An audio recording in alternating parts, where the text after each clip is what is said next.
Magandang gabi mga ka-hiking. Ito naman si Chua Sanchez at ito ang ating balita ngayon, no? So, pag-usapan naman natin ang bagong video, no, patungkol kay PBRD, no, at kay BBM. Dahil sabi po ni PRD na dapat po ay huminto na si BBM, no, sa kanyang mga ginawa ngayon dahil ito po ay kasunod-sunod na baka po siya po ay sumunod sa kanyang papa. At ito po ang ating mainit na video or audio na ipapakita dahil po sa kanya kay Amy Marcos, no, na at ito po ay kuhang-kuha po ang lahat ng mga sinabi ni dating Pangulo na si Rodrigo Duterte, at nakikita naman natin na ngayon ay parang nag-start na, no, na pangyayari na parang ginigipit na at parang siningil na sa taong bayan si PBBM sa mga pangyayari at nakawan, no, sa flood control at sa iba't pang mga kawani, no, at ang kanyang mga tao po ay involved, no, sa mga pagnanakaw. Kaya po ito ay magandang usapin, no, sa atin. Kaya hindi tayo matutulog at ating subaybayan ang lahat ng mga pangyayari. At ito muli ang ating YouTube channel, Lexer Hiking TV. Huwag kalimutan mag-subscribe at mag-click all bell para lagi po tayong updated. Ito si Chua Sanchez at ito ang ating balita. Magandang gabi po. Nais kong ipakita ang isang video na nagawa na ganito rin ang pahayag.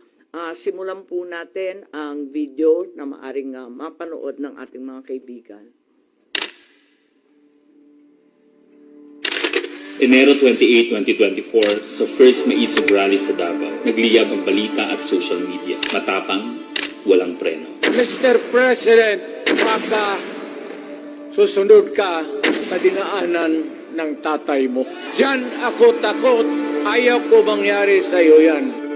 Nagbato ng maaanghang na salita si dating Pangulong Rodrigo Duterte laban kay Pangulong Marcos tungkol sa di umano'y paggamit ng droga at ang kontrobersyal na People's Initiative. Sino man magsabi na walang paki ang Senado sa usaping ito, isa lang ang masasabi ko, walang gamot sa kakapalan ng mukha mo. Sa Senado, sa kapareho at sumunod pang mga buwan, si Senator Amy ang nanguna.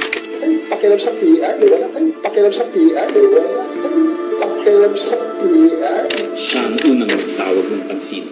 Siya ang unang nagtanong, para kanino ba talaga ang PI na yan?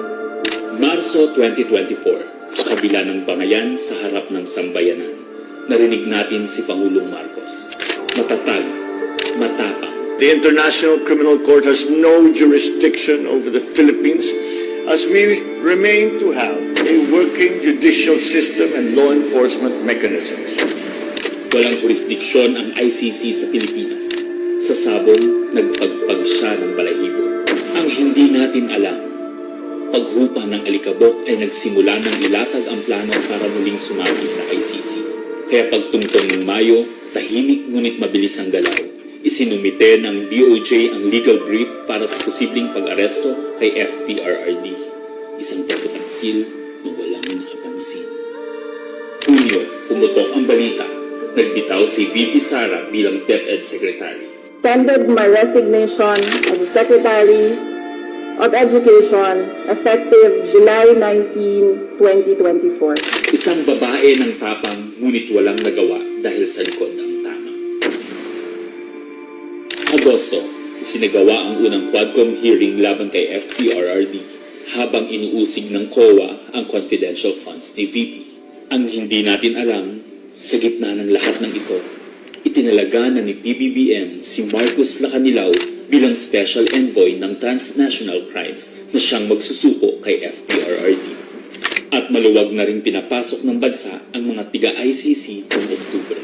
Walang bahid ng pagtutol, walang balak na ipagtanggol ang kapwa Pilipino. Nobyembre, nag-iba na ang ihip ng hangin. Matatag, matapang, walang bahid ng pag-aalinlangan.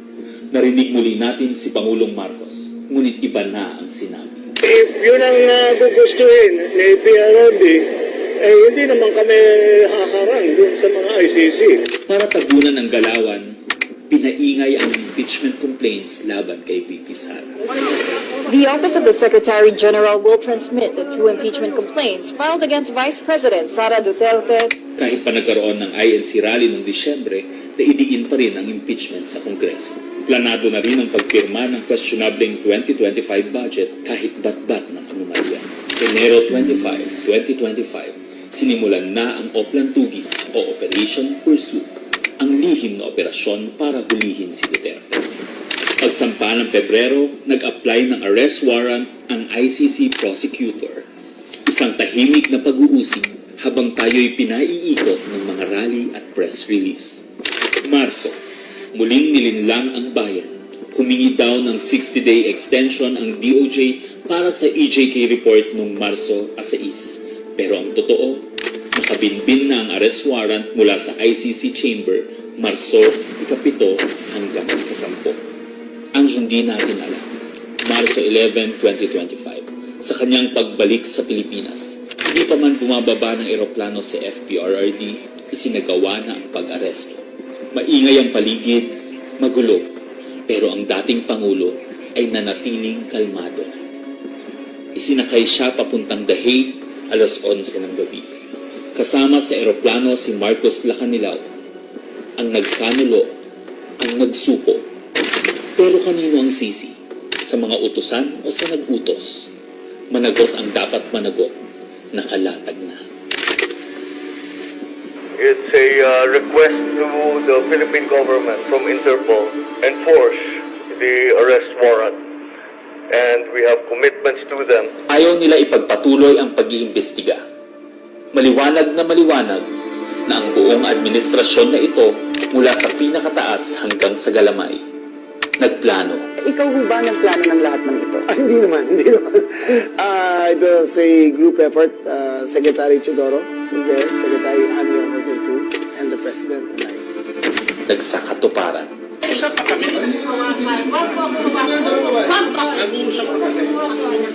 Kayo mga Nagkagulo. Tayong magawa. Wala tayong magawa dahil mismo ang gobyerno. Nagtakpanan. Mamili ka. Kapag warrantless arrest, edi may period. Kapag may warrant, walang period. I am being cautioned by the DOJ, ma'am, that it may be sub judice already to discuss that because of the habeas corpus pending in the Supreme Court. Ngunit lumabas ang buong katotohanan. Ganito pala ang bagong Pilipinas. Hindi man lang natin alam. Tahimik ang pagtataksil. There was no red notice and what was issued was merely a diffusion. Tahimik ang pagwasak.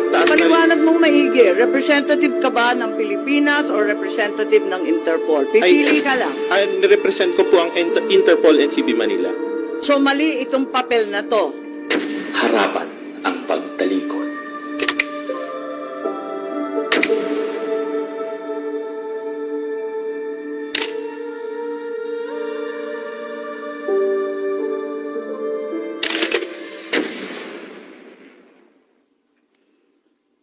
Okay, so that's where we are so far.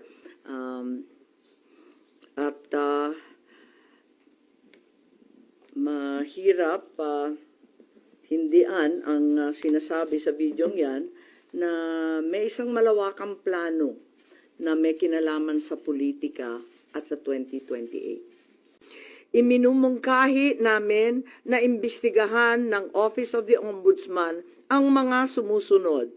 Una, si DOJ Secretary Remulla Boying maaring managot sa violation of RA 3019, Anti-Graft and Corrupt Practices for sanctioning an invalid administrative arrest against the former president in contravention of the ruling of the Supreme Court in the 2023 case of Immigration versus Juan Wenle.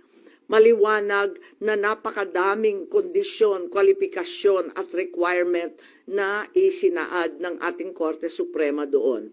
Ikalawa, usurpation ng DOJ ng judicial functions.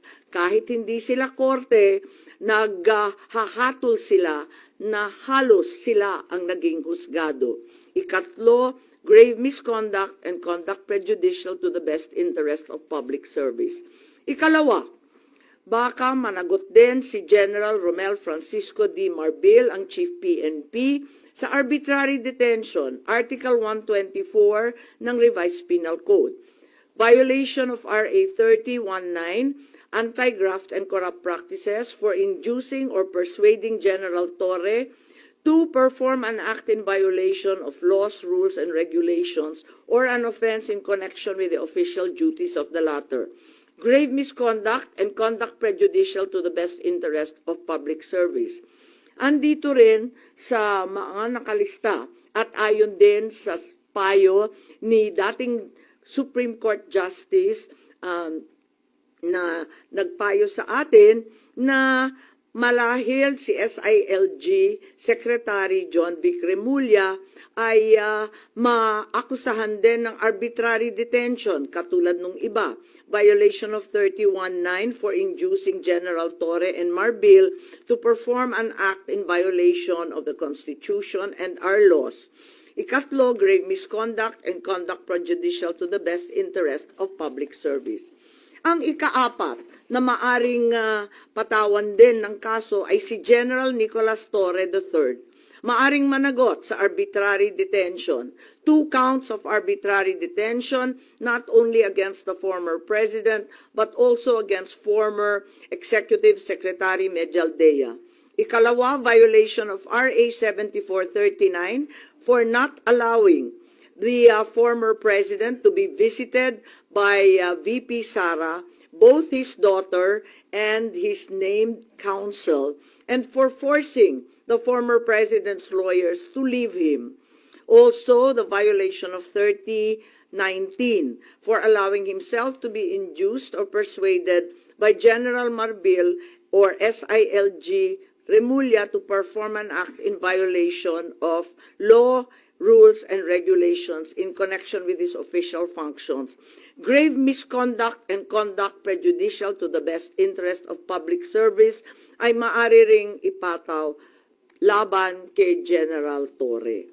Ikalima, Ambassador Marcos V. Lacanilao. Maaring managot sa usurpation of official functions, Article 177 of the Revised Penal Code, pagsisinungaling sa ibang kaso at perjury sa ilalim ng Article 183 of the Revised Penal Code, false testimony in other cases, and perjury in solemn affirmation under Article 183 of the Revised Penal Code, at conduct prejudicial to the best interest of the service. So ito ang further findings namin. Hindi ko masara yung investigasyon kasi marami pa ring mga issue katulad ng sinong tumulong sa ICC, yung tungkol sa eroplano na nanatiling bukas at masalimuot.